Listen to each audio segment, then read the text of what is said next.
Mas, além da internet, a TV Câmara também está gravando, não sei se nós estamos ao vivo agora, e será colocada ainda hoje. Coordenador, será aberta a palavra ao término dos oradores, é isso? Ao término dos oradores. Então eu faço minha inscrição, senhor. Tá. Eu já estou escrevendo, tá? Você é o primeiro. Por favor. Antônio Lisboa. Bom dia, senhores deputados, senhora deputada Luísa Erundina, deputado Vacareza, colegas aqui da mesa. Quero inicialmente agradecer pelo convite à Central Única dos Trabalhadores para fazer parte desse debate e, claro, trazer aqui o resultado dos debates, das discussões que a CUT tem feito no último período a respeito desse tema. Primeiramente, a nossa intenção e o nosso desejo de que essa discussão a respeito da reforma política no Brasil seja efetivamente feita, porque nós todos que já passamos dos 30 anos de idade, sabemos que no Brasil existe muito uma moda, né, de a cada período, às vezes a cada 4 anos, se fazer uma reforma, né, no sistema, muitas vezes no sistema eleitoral. E aí é bom que a gente se lembre, nós tínhamos mandato presidencial de 4 anos, que passou para 6, depois voltou para 4, depois voltou para, foi aprovada a reeleição.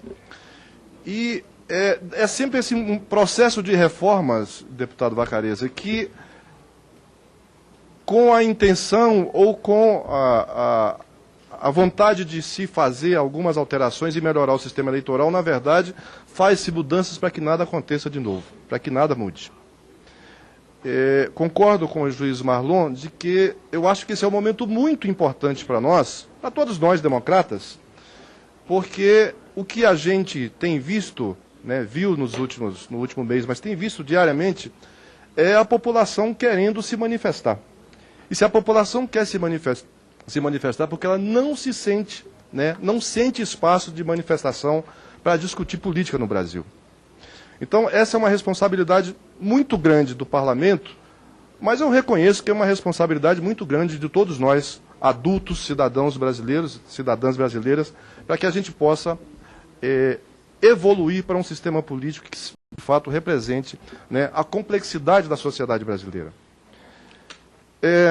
A CUT tem, como disse há pouco, né, feito esse debate já ao longo do tempo, e nós temos algumas resoluções aprovadas no nosso último congresso, no ano passado, aprovadas em seminários realizados né, pela Central e discutidos, inclusive, na Frente Parlamentar pela Reforma Política com Participação Popular, cuja presidente e coordenadora é a deputada Luísa Erundina, que está aqui presente.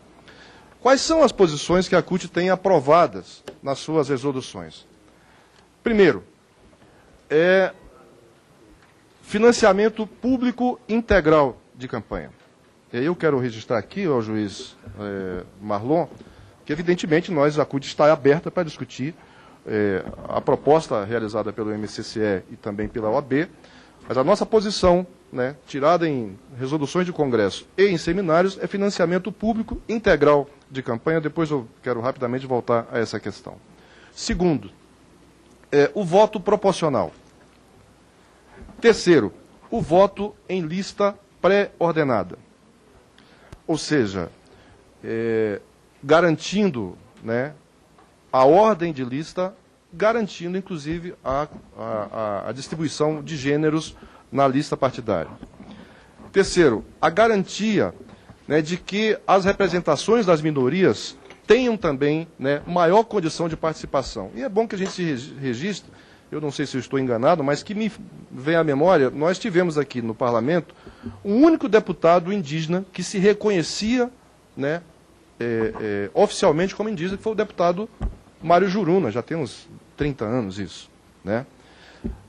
Nós temos aqui atualmente um único deputado que, pelo que me consta, se reconhece numa orientação sexual diferente das tradicionais. Que se reconhece, que eu saiba, sim. Mas se tiver mais, deputado, é importante, significa que a coisa não está tão ruim, não é isso? Até porque vamos considerar que, se a gente for levar em consideração a orientação sexual, não haveria somente um único deputado aqui nesse plenário, né, nessa Câmara, a se reconhecer como tal. Então, o que nós estamos querendo discutir é isso, é que o parlamento seja de fato representativo da complexidade da sociedade brasileira. E não é. Não entendi, deputado. Vários. Nós não temos nenhum problema com isso, viu, deputado? Não, claro. Então, nós queremos, além disso, discutir qual é a representatividade, né, das mulheres aqui dentro do Congresso Nacional. A gente sabe que, né, aproximadamente 50%, né, da população brasileira, 50% homens, 50% mulheres, tem um pouquinho mais de mulher, não é isso? Segundo as últimas pesquisas, as últimas estatísticas. 52% de mulheres, não é isso, deputado? Então, essas discussões têm que ser feitas para que se faça efetivamente uma reforma política e não apenas alguns, eu não quero de forma nenhuma ser grosseiro, mas alguns arremedos ou alguns ajustes que muitas vezes, né, em nome de fazer mudança, servem para exatamente nada mudar, né? A outra questão que para nós é muito importante, o fortalecimento, né, dos partidos políticos. E por isso nós entendemos que a lista pré-ordenada é fundamental, né? Porque uma das coisas que se ouviu muito e se ouve muito hoje no Brasil é aquela história de que fora partidos, inclusive nas grandes manifestações que aconteceram agora no último período, é de que fora partido, né? Na verdade, fora tudo que é meio oficial, que é tradicional. Mas a gente sabe que, e eu sou professor, eu digo para os meus alunos o seguinte, olha, vamos fazer o seguinte, vocês que são contra partidos políticos, vamos servir como se eu fosse aqui para vocês um vendedor de carpete que traz, ou de tapete, que traz várias cores. Então, já que vocês são contra partidos políticos, escolham, né, o sistema que vocês querem. Vocês querem o sistema da Coreia do Norte? É uma boa alternativa para quem não gosta de partido político. Ou ainda, vocês querem um sistema da Arábia Saudita, né, que, aliás, acabou de punir, né, um rapaz por ter um blog independente, né, que nem chegava a ser independente, ou o sistema do Benin, o sistema da Suazilândia.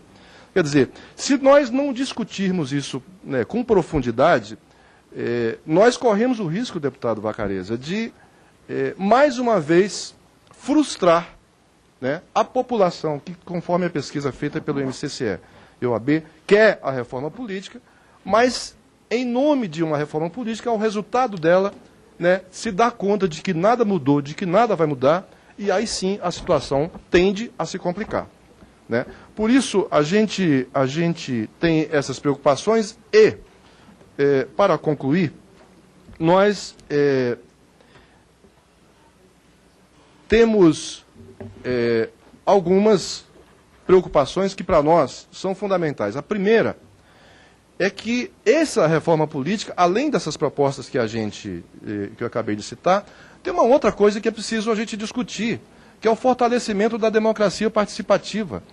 A nossa Constituição, eu não sou jurista, como disse, sou professor, a nossa Constituição, né, a Constituição de 88, ela fala muito, né, é uma Constituição, né, avançada, e fala muito nos mecanismos de consulta popular, né, de participação da população, mas, infelizmente, né, em muitos casos, esses dispositivos nem mesmo foram regulamentados. A ponto de que, agora, recentemente, se discute o plebiscito, mas, quer dizer, primeiro se discutiu a questão da Constituinte, que, a nosso ver, e eu não estou aqui falando do que é possível do ponto de vista constitucional, eu estou dizendo do que seria, a nosso ver, mais importante, fazer uma Constituinte para que a população diga que tipo de sistema político quer. Se isso não é possível, em função até da impossibilidade constitucional, falou-se depois em plebiscito, mas também não pode fazer plebiscito. Quer dizer, quando a própria Constituição prevê as consultas populares. E nós, portanto, achamos que esta reforma política, que, a nosso ver, não pode de forma nenhuma ser uma reforma eleitoral sob pena de frustrar mais ainda uma população que já não confia nos políticos, já não confia na política, já não confia nos partidos. Eu não estou falando nada que não seja de conhecimento público. Se nós não aprofundarmos, se tivermos coragem de discutir, né, de forma plena o sistema político brasileiro, correu o risco de chegar a um limite muito perigoso para a democracia brasileira. Portanto, nós achamos que a questão da participação política, da participação da democracia participativa, inclusive com a possibilidade de que o eleitor possa avaliar concretamente o eleito, né, coisa que a gente sabe também que não acontece no Brasil. Pode ser que o deputado, a deputada tenha uma relação direta com o seu eleitorado, isso é muito bom, mas do ponto de vista do sistema eleitoral, isso não existe no Brasil, né? E nós achamos, portanto, que isso tem que ser fortalecido. E, por fim, eu quero dizer que nós precisamos fazer com que, por isso quero voltar, com que a questão do financiamento de campanha não seja, digamos, tão... É difícil a gente falar desse tema, né, porque corre-se o risco de alguém achar que a gente está acusando. Mas nós sabemos que o modelo de financiamento de campanha no Brasil, ele leva a um tipo de irregularidades e ilegalidades que não tem fim. Não tem fim. Eu não quero aqui, de forma nenhuma, né, como disse, ser grosseiro, mas eu também digo para os meus alunos, né, não quero generalizar.